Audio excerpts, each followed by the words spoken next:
poco para no entrar al ecosistema a duplicar esfuerzos desde de pronto la oferta que ya existe, sino entrar más bien en un ejercicio de complementar las capacidades que ya hay, con una premisa fundamental que digamos que creo que todos coincidimos en ella, es que el gran reto pasa por la descentralización de las dinámicas hacia cada una de las subregiones, teniendo en cuenta que el ecosistema de aquí del Valle de Aburrá y del área metropolitana pues tiene ya un nivel de desarrollo mucho más maduro, ¿cierto? Entonces digamos que a partir de ahí, en la realización de esa propuesta, para sintetizar hemos definido unas fases de trabajo. Hay una primera fase que la hemos llamado el estado del arte, en la cual estamos, digamos, recogiendo los diferentes acumulados que hay, ¿cierto?, en la materia, para responder una pregunta muy básica, es ¿en qué punto está hoy el ecosistema de Antioquia?, ¿cierto? Haciendo una mirada obviamente departamental y en la medida de lo posible, aunque hemos dicho que la información es restringida, haciendo un desdoble subregional, un subregional en cada una de ellas. Bueno, para decirles a los muchachos, a Rosemary y a Julián, si nos están escuchando ahí bien. Ah, bueno, y Rosemary. Pues en ocasiones se escucha un poquito como lío desde entrecortas, pero algunas cositas y luego lo escucho. Ah, bueno, igual si tienen alguna duda o nos pueden ir preguntando, y también como les vamos a enviar el video, entonces ahí complementamos. Perfecto, gracias. Bueno. Listo. Entonces en ese propósito de leer ese estado del arte del ecosistema, pues acudimos a unas fuentes secundarias que básicamente es mirar, digamos, qué hay a nivel online, ¿cierto? Digamos, bibliografía disponible. Sobre ese análisis pues nos dimos cuenta que no era suficiente, es decir, que la información que había a nivel online pues era en alguna medida insuficiente para poder, digamos, mapear sobre todo ese desdoble subregional. Entonces por eso propusimos hacer un ejercicio complementario, el cual consiste en hacer una pequeña entrevista en cada una de esas subregiones, digamos, con dos actores fundamentales. Por un lado, un actor institucional. Hemos dicho y hemos coincidido con Andrés que ahí la clave pasa por tener un buen criterio para seleccionar ese actor, es decir, que la institución que se vaya a entrevistar sea líder, y de pronto ahí en esa palabra coincidimos, sea líder en temas de emprendimiento y desarrollo empresarial en esa subregión, y a partir de ahí pueda, digamos, dar una voz representativa de todos los demás actores, ¿cierto? Y de otro lado, pues hemos pensado digamos, que es muy importante no solamente quedarnos con la mirada institucional, es ideal, sino también aterrizar en la mirada del emprendedor o del empresario, que de alguna medida pueden hablar desde su voz de usuario y no tanto desde el ideal que posiblemente tengan las instituciones en mente, ¿cierto? Entonces, a partir de ese contraste entre lo que opina la institución y entre lo que opina el usuario, sea empresario o sea emprendedor, creemos que es un buen ejercicio para complementar lo que venimos haciendo con la información bibliográfica. Entonces, conclusión, por eso hemos decidido hacer una entrevista. Y ese es, digamos, el propósito de la reunión de hoy. Un poco prepararnos, ¿cierto? Hacer una especie de homologación conceptual para que la realización de esta entrevista en cada una de las subregiones pues se facilite y como que estemos hablando todos el mismo lenguaje. Es como básicamente eso, ¿cierto? Que no estemos cada uno interpretando los conceptos, porque aquí no se trata de que yo les voy a enseñar qué es cada una de estas cosas, porque creo que hay manejo sobre el ejercicio, sino más bien ponernos de acuerdo a nivel de lo que hay en la entrevista, que básicamente son 13 preguntitas, ¿cierto? Es ponernos de acuerdo qué estamos entendiendo por los conceptos claves que vamos a ir a mapear para que a la hora de aplicarlo pues haya consenso. Ese básicamente es el propósito, ¿cierto? Ahí perdóname, Eduard, sí. Es clave pues para todos los integrantes del equipo entender que cada uno realizaría esa entrevista en su propia región. Claro, sí. Esa persona integrante del equipo escogería, de acuerdo pues a las pautas que tú nos has acabado de dar, el emprendedor, que pues no es cualquier persona, sino que hay un perfil, exactamente, y también aquella entidad que es la que está promoviendo o la que está haciendo como más visible en el territorio en el tema de emprendimiento y desarrollo empresarial. Esa es, digamos, la gran tarea, el gran reto que hay, o el primer gran reto que hay por delante, es hacer esa selección y poder agendar la cita, ¿cierto? porque sabemos que el tiempo con esto, digamos que no es tan amplio, porque esto según resolución casi que ya hay que empezar a operarlo, casi que ya está en operación, ¿cierto? Solamente que lo vamos a cualificar. Entonces, ese ejercicio de agendarnos creo que ya debería estar andando, pero si no hay que darle mucha prioridad en lo que queda de semana y la otra, ¿cierto? Bueno, entonces volvemos a la entrevista. Empezar por decir, digamos, que eso es una entrevista, ¿cierto? De manera muy simple.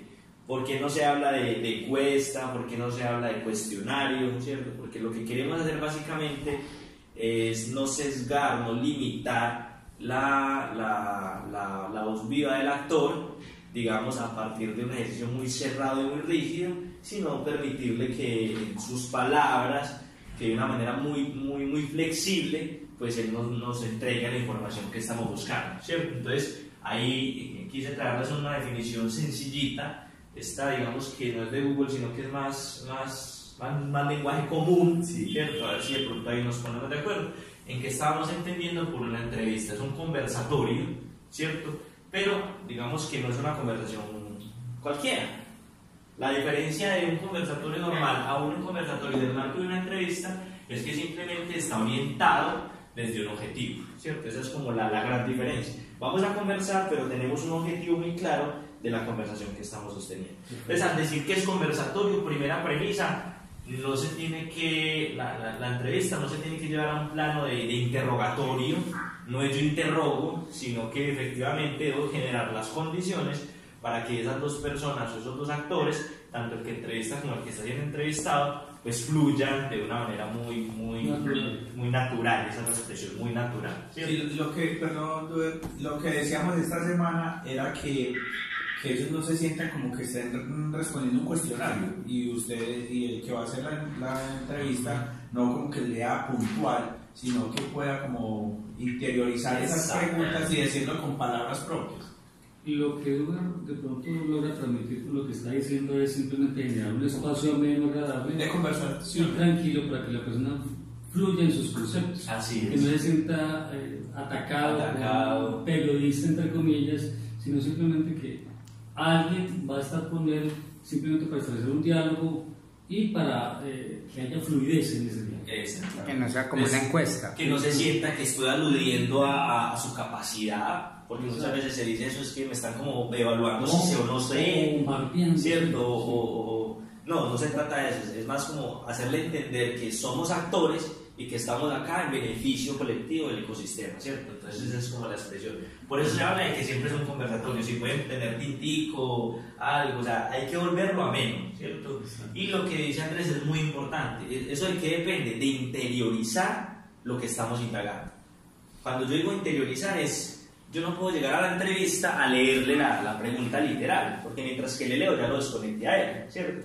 Es más bien, si yo entiendo la pregunta o inicio la conversación, inclusive, aunque hay un orden, la entrevista tiene 13 preguntas, digamos, estructuradas, bajo un orden medianamente lógico, no necesariamente tienen que seguir ese orden. Es decir, no es que primero la 1, la 2, la 3, no necesariamente. Yo puedo dejar que la conversación fluya, o ahí sí es habilidad de quien entrevista, de no dejar que tampoco la persona te oriente por donde él quiera, se acabó el tiempo, hablaron de una pregunta y las otras dos se quedaron por fuera, esa habilidad. Por eso hay que entender muy bien qué se está indagando e interiorizar muy bien el ejercicio. Por eso se dice, con las pautas de indagación previamente definidas, que por eso ahí tenemos, digamos, 13 preguntas ya aprobadas, que digamos, no obstante, pueden ser retroalimentadas por el equipo todavía. Si consideran que no aplica, que alguna pregunta está desfasada, es el momento, digamos, de hacer las respectivas correcciones, ¿cierto? Dale, Andrés. Entonces, decíamos que es un conversatorio orientado desde un objetivo. Entonces, es muy importante que antes de entrar en materia, ¿cierto? ¿Cuál es el objetivo de la entrevista como tal? ¿Para qué estamos ahí sentados? Para que las dos personas tengan claro el por qué y el para qué de esa conversación. Entonces decimos, identificar, la palabra clave aquí es retos estratégicos. Eso es lo que estamos buscando. Retos. Y digamos que, como nosotros en este caso estamos desde Confenalco, pues esos retos no son cualquiera, sino retos en aquellos, digamos, Confenalco encuentre una oportunidad de complementariedad. ¿Vale? Entonces, cuando hablamos de oportunidades de complementariedades, sí, el ecosistema puede que le falten muchas cosas o que tenga muchos retos por delante, pero no en todos esos retos, digamos que con Fenalco se puede ver, de acuerdo a su experiencia, a su trayectoria. Sería interesante acá el tema ecosistema dentro de todo este diálogo que estamos. Claro que sí, ya vamos para allá. Digamos, yo lo entiendo, pero de pronto los compañeros. Ese fue, digamos, el gráfico. Sabemos que mucho lo entendemos, pero es más como ponernos de acuerdo en una definición coquito, que no sea tan. Porque había otras cosas, ¿cuál era? Ecosistema y cadena de valor. Sí. Entonces, ahí vamos a un poquito hablar del tema. Lo importante es que tengamos muy claro esto y que el que está siendo entrevistado también lo entienda. Es decir, ¿para qué estamos ahí sentados? Venga, vamos a identificar retos, porque queremos cualificar este ecosistema. Entonces vamos a mirar qué falta y a partir de ahí qué rol complementario podría jugar con Fenalco. Entonces, ahí viene la premisa o el punto de partida, es entender esto. ¿A qué nos referimos, al menos en esta entrevista, cuando estamos hablando de ecosistema de emprendimiento y desarrollo empresarial? Lo primero es hablar de estas dos cosas.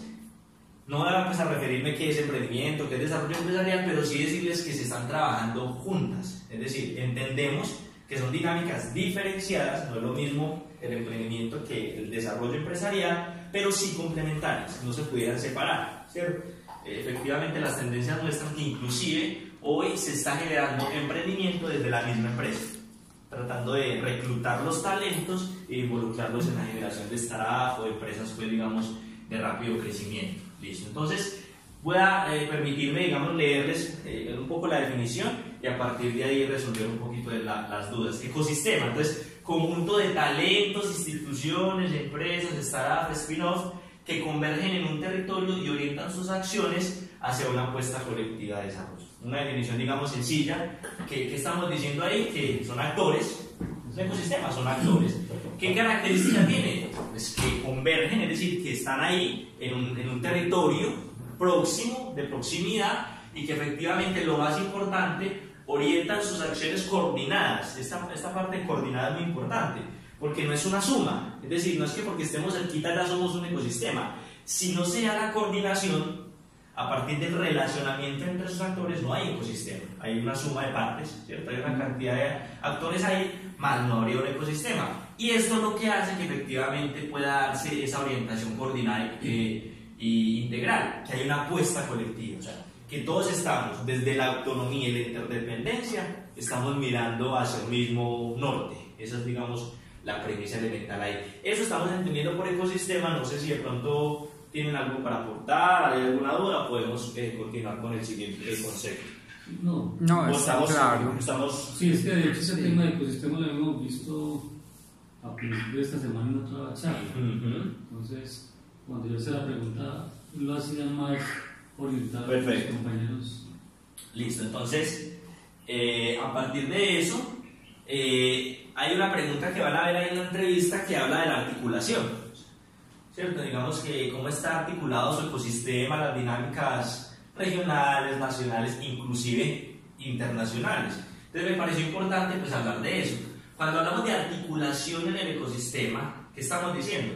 Que esos actores, esas instituciones locales están, primero ya lo dijimos, conectadas, y no es ecosistema, pero también, además de que se conectan entre ellas a nivel, digamos, subregional, en este caso tienen conexión con las dinámicas regionales, metropolitanas, inclusive nacionales e internacionales. Es decir, si estamos hablando del Bajo Cauca, si estamos hablando del Oriente, del Suroeste, del Magdalena Medio, pues es entender que lo que sucede allí tiene eco a nivel metropolitano, a nivel Valle de Aburrá, y pues obviamente que a nivel nacional hay muchas dinámicas que efectivamente inciden en ese desarrollo y que hay que aprovecharlas, ¿cierto? Y que a nivel internacional lo mismo, hay aceleradoras o hay combinator, hay muchos actores de ese ecosistema o de esa cadena de valor global de innovación que están generando también una oferta y que depende de nosotros si la aprovechamos o no, ¿cierto? Básicamente ese es el mensaje.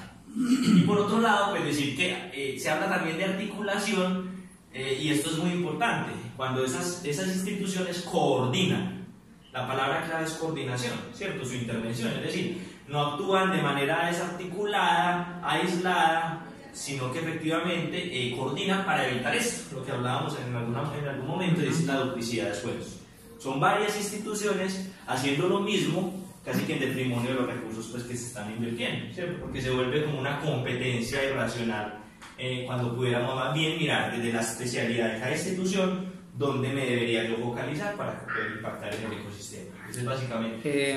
Duber, ahí yo quisiera agregar algo, y es que precisamente lo que tú tocas es muy importante dentro del proyecto, porque precisamente lo que buscamos como agencia y como caja es ser estratégicos en la articulación. Es diferente, por ejemplo, si yo me voy a articular en Oriente con el SENA, por decir algo, a articularme, no sé, en Urabá con otra entidad que tiene mayor presencia, mayor desarrollo, o digamos que tiene una mayor experiencia. Entonces, por eso es importante que cada uno pueda hacer un análisis realmente concienzudo y pueda decir, no, mire, acá la entidad en esta región estratégica o clave es esta, y no pues darnos simplemente una información por cumplir.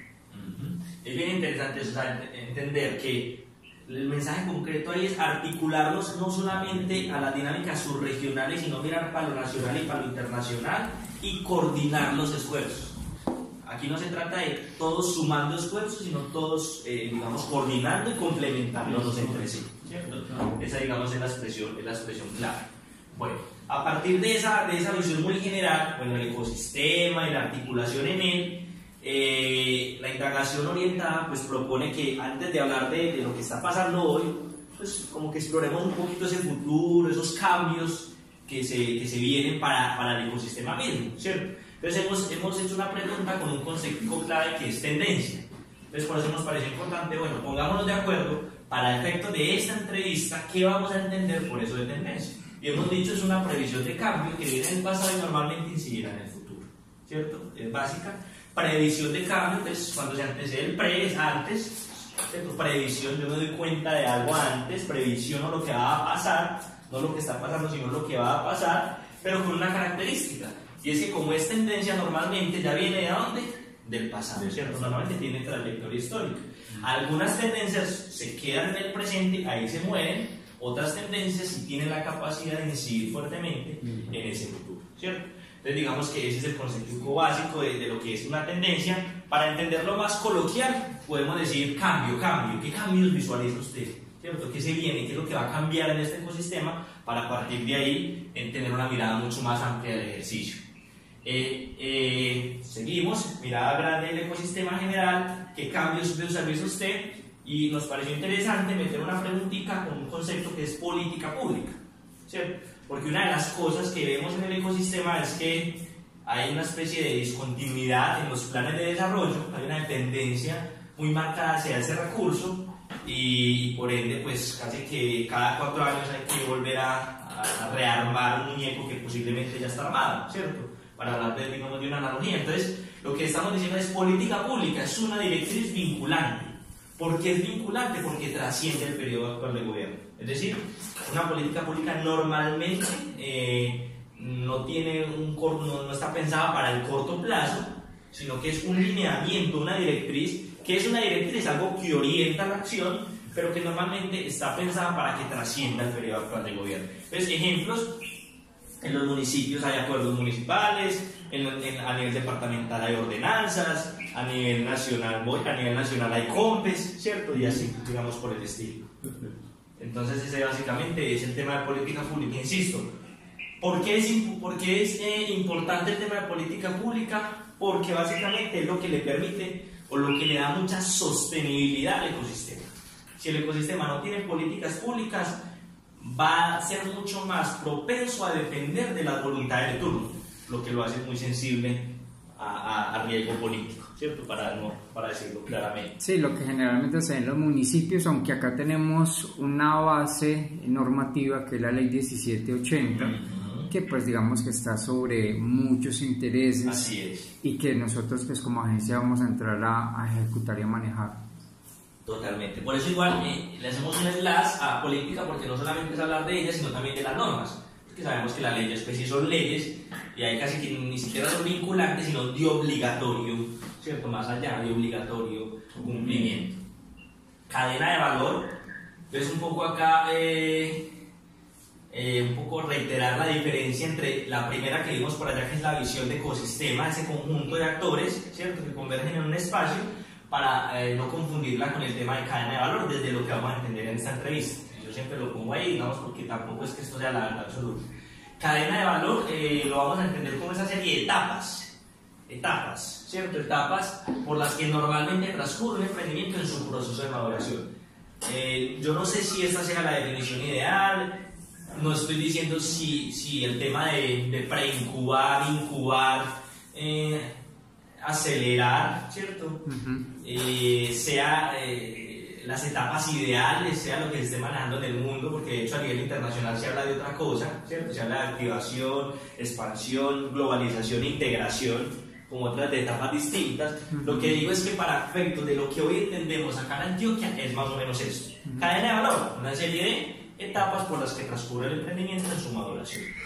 Digamos que es un lenguaje técnico que es importante que todos lo conozcamos, pero en regiones de pronto pues cada uno mirará de acuerdo pues al nivel del emprendedor, si maneja el término pues se le podría plantear, sino sencillamente pues dárselo de una manera mucho más sencilla, porque sí puede haber pasado por esas etapas, pero no tener, no lo tiene presente como concepto como tal. Entonces ahí es muy importante, precisamente por eso estamos teniendo esta charla contigo, para que todos tengan presente eso en el momento de hacer la entrevista. Es muy importante eso, porque inclusive por eso pongo el concepto entre comillas técnico arriba, y abajo trato de dar una definición muy coloquial, porque lo que reiterábamos al principio con Andrés, usted lo puede decir con sus palabras, o sea, no le tiene que decir en la cadena, dígalo como usted lo entienda, porque si usted lo entiende, el otro le va a entender. Si usted empieza a decir cosas que posiblemente todavía no tiene, digamos, claras, el otro obviamente tampoco las va a entender, lo va a confundir.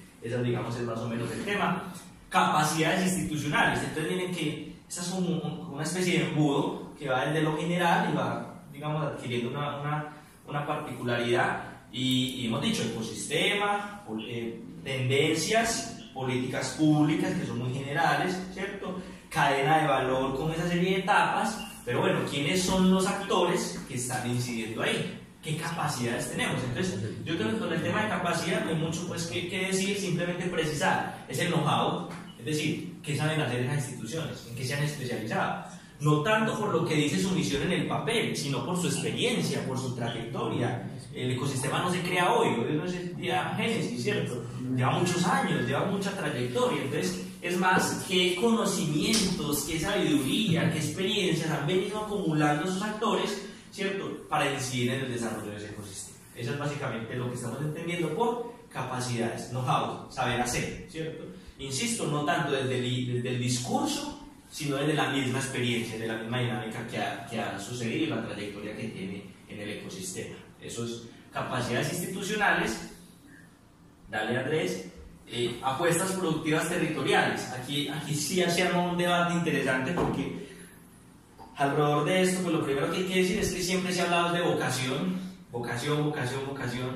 Ya hoy hay planteamientos de que no se habla de vocación, que se habla de multivocación, que ningún territorio es monovocacional, es decir, no podemos decir que ningún territorio en el mundo es bueno solamente para una cosa, ¿cierto?, sino que es más multi, y que todo eso, esas dinámicas económicas que se puedan, digamos, para no hablar de explotar, sino gestionar allí, pues son complementarias entre sí, es decir, tienen relación.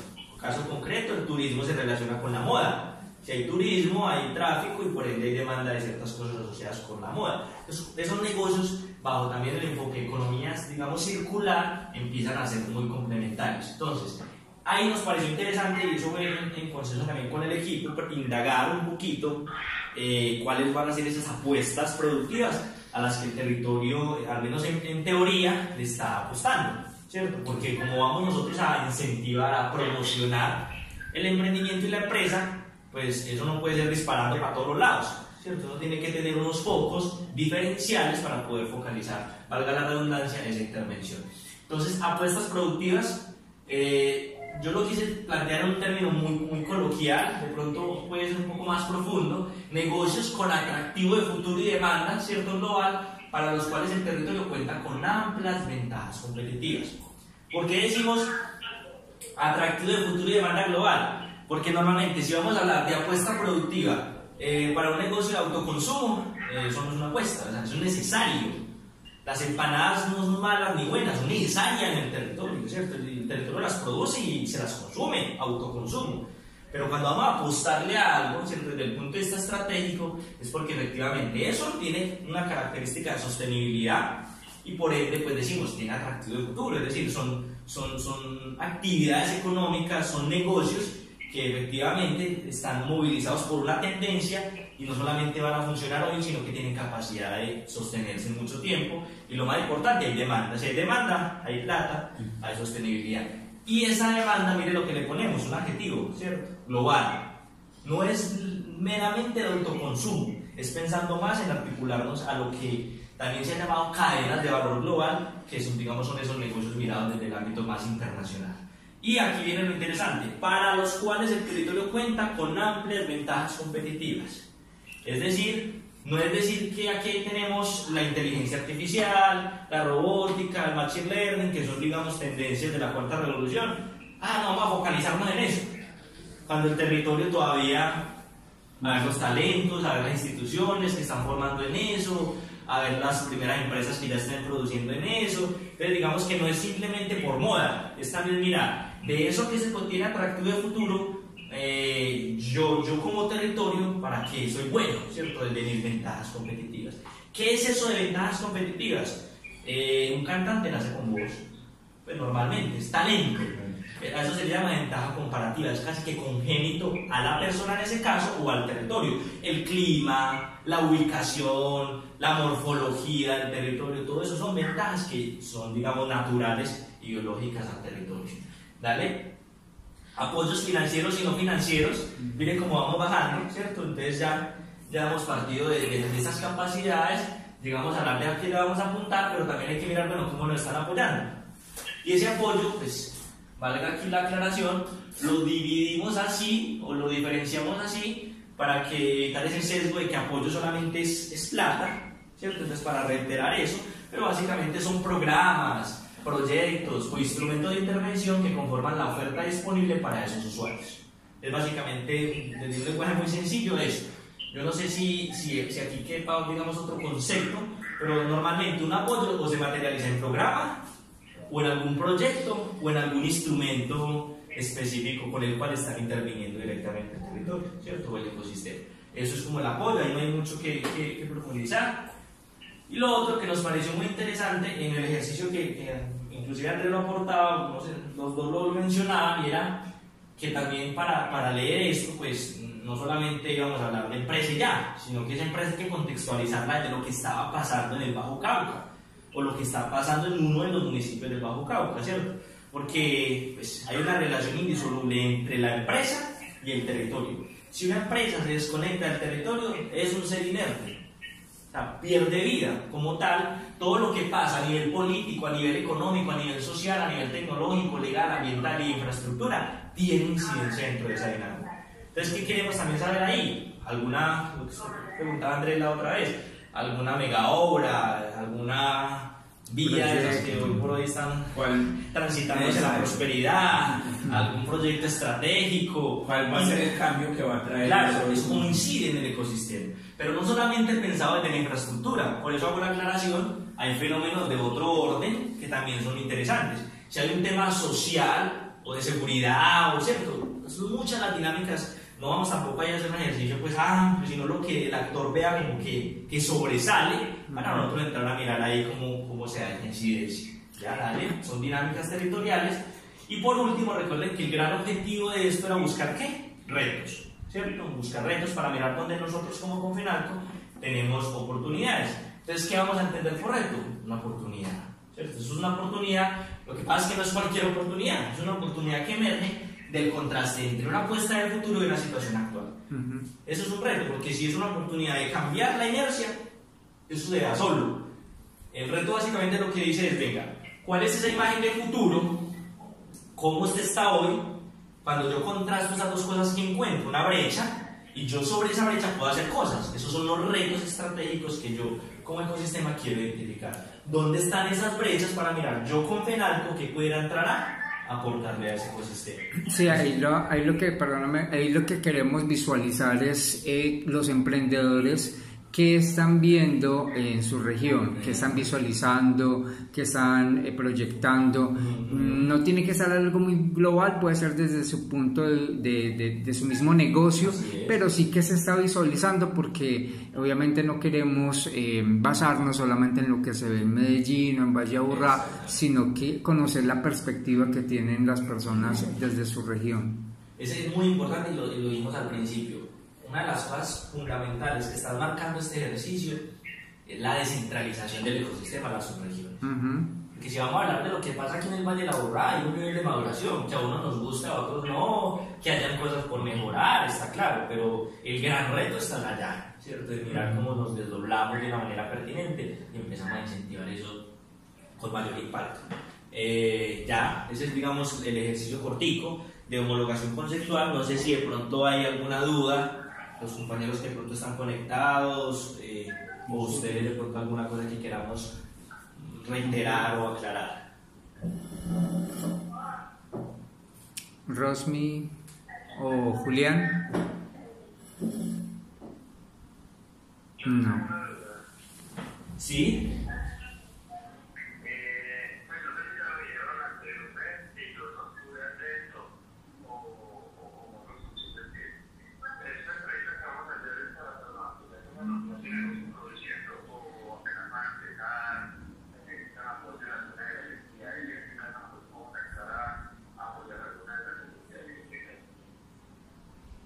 Pues digamos que habíamos planteado que como va a ser, son dos entrevistas por cada una de las subregiones, una de ellas es para el usuario, y ese usuario dijimos, o es un emprendimiento o es una empresa, ustedes lo definen. Ahora hay un criterio.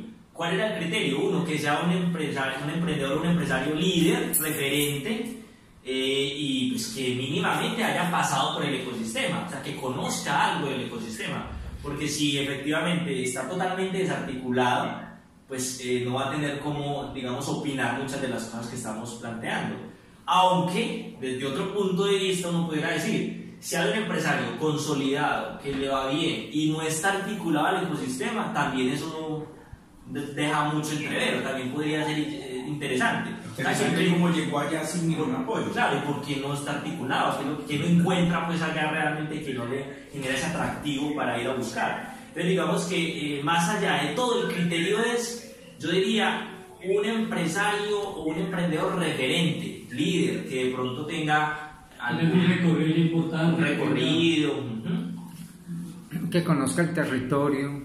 Ese es otro criterio bien importante, porque ustedes me dirán, bueno, pero si estamos buscando el empresario o el emprendedor líder, es porque ya coronó. Ustedes es el que está empezando, que está perdido, que está todavía ahí, que es el que realmente posiblemente nosotros vamos a entrar a apoyar, que más allá de todo hay un criterio que lo acaba de decir, me parece muy válido, es ese, que tenga conocimiento profundo de su territorio. Más allá de todo, para mí, me lo acabas de dar, muchas gracias, ese sería el criterio fundamental. Que esa persona conozca el territorio. No, el que empezó a emprender hace un mes y apenas está como... Que conozca el territorio, ese es el más importante. Si hay un emprendedor que apenas está que no puede pasar, que no tenga ni siquiera un negocio, pero que tenga un talento, el berraco, para algo que pueda ser, digamos, comercializable.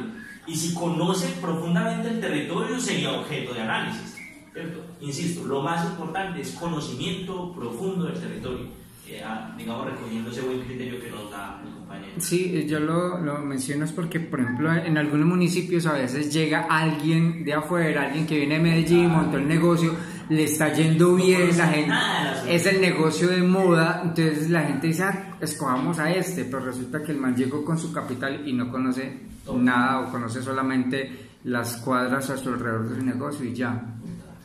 Entonces, podemos concluir de esta manera. Primer criterio y más importante que todos, que tenga conocimiento profundo del territorio. Segundo, que tenga un talento por explotar, un negocio ya en proceso, o que tenga un negocio, una empresa ya obviamente consolidada, ¿cierto? Podemos mirar desde las dos perspectivas, ya su criterio, digamos, para seleccionar uno de ellos. Listo, Duber, muchas gracias. Nosotros estaremos entonces en contacto con todos Andrés, ¿tú quieres reforzar algo para el equipo? No, pues ya como la importancia de las fechas de la entrevista, que sí debemos tenerla lo más pronto posible, porque como esto va para el proyecto de viabilidad, ya eso estamos como sobre el tiempo. Y Julián, yo creo que Julián está en teléfono. Julián, cierto que Marta ya hizo unas entrevistas allá en Norte. Marta. Pero son más de validación. Sí. Bueno, volver a hacer nada. Bueno, porque teníamos como conocimiento que Marta había hecho unas allá, pero usted puede reforzar con dos también allá, porque Marta había hecho unas, pero usted puede reforzar.